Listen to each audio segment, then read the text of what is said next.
Très heureux de vous retrouver sur le plateau TV des JFR 2019. Mon invité, le professeur Jean-Nicolas Daché. Bonjour. Bonjour. Vous êtes chef du pôle imagerie au CHU de Rouen. Avec vous, nous allons faire un focus sur l'imagerie cardiaque radiologique, scanner et IRM. Oui. Qu'en est-il en 2019 des nouveautés des sociétés savantes sur l'imagerie cardiaque radiologique dans la prise en charge des patients se plaignant de douleurs thoraciques ? Alors c'est une année importante pour l'imagerie cardiaque radiologique, comme je l'appelle, c'est-à-dire associant le scanner et l'IRM. Année importante parce que très récemment, début septembre 2019, les nouvelles recommandations européennes ont été publiées, suite au congrès européen qui s'est d'ailleurs tenu à Paris pendant le mois d'août.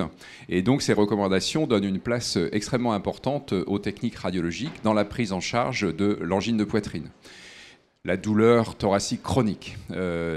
Cette place est double, puisque c'est une place importante qui est donnée au scanner, qui devient l'examen de première intention dans la douleur thoracique, essentiellement chez les patients qui ont des probabilités de maladie coronaire faibles à intermédiaires, c'est-à-dire pas les patients qui ont des probabilités très élevées.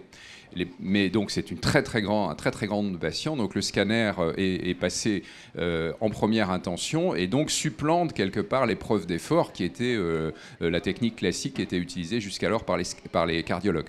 Donc c'est quelque chose qui est très important, qui nous vient de la Grande-Bretagne, hein, puisque c'est en Grande-Bretagne que les grandes études ont été réalisées, notamment en Écosse. Il y a une étude très importante qui a été réalisée en Écosse et qui a démontré que quand on utilisait le scanner en première intention chez les patients souffrant de douleurs thoraciques et qu'on comparait ces patients à une autre population qui avait la stratégie classique avec l'épreuve d'effort, bien au bout de 5 ans, il y a 33 morts de moins dans le bras scanner. Donc vous voyez que c'est quelque chose de très important, très significatif et qui a beaucoup marqué la communauté. Donc le scanner comme test de dépistage de la maladie coronaire et l'IRM comme imagerie fonctionnelle. Là, c'est pas une imagerie anatomique, c'est une imagerie plutôt fonctionnelle dont on va reparler, je pense, un petit peu. Alors oui, effectivement. D'abord, quel est l'apport du scanner cardiaque ? Alors le scanner, c'est une imagerie quand même basiquement anatomique, c'est-à-dire c'est une imagerie très résolue qui est maintenant, avec les machines dont on dispose, il y a eu un véritable boom technologique sur le scanner. La résolution spatiale est extrêmement précise et nous permet une analyse très fine de ces petits vaisseaux. Hein. C'est vraiment un challenge de voir ces vaisseaux coronaires, puisqu'ils sont d'une part petits, d'autre part ils bougent en permanence, ce qui est mieux pour vous et moi. Et puis, parfois, ils ont aussi des calcifications pariétales qui peuvent gêner un petit peu l'analyse luminale. Donc, c'est un test anatomique.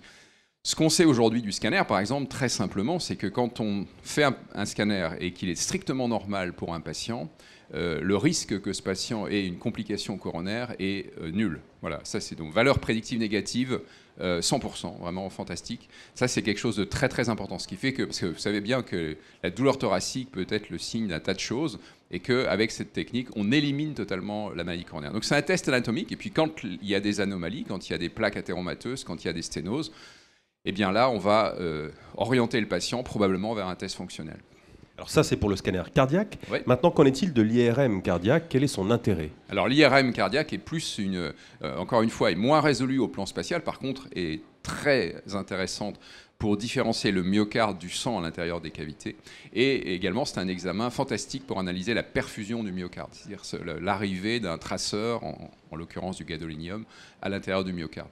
Et donc, l'IRM a pris une place importante dans ce domaine par les techniques d'IRM de stress. Donc, on utilise des vasodilatateurs qui vont permettre de voir les zones normales et les différencier des zones ischémiques.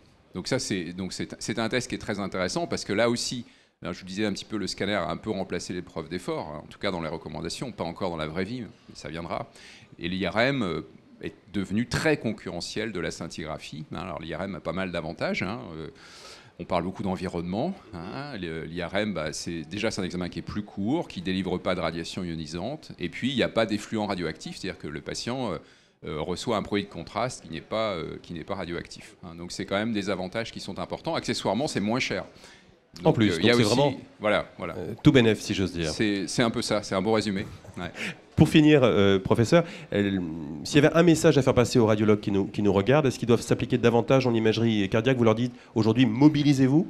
Exactement, absolument. C'était un peu le fil rouge de cette communication, c'est qu'effectivement, les radiologues classiquement faisaient pas beaucoup de cardiologie par le passé parce qu'on n'avait pas les outils nécessaires pour le faire. Aujourd'hui, les outils existent, ils sont disponibles, ils sont extrêmement performants. C'est une discipline qui est passionnante, qui est vraiment très intéressante, très clinique, très très clinique.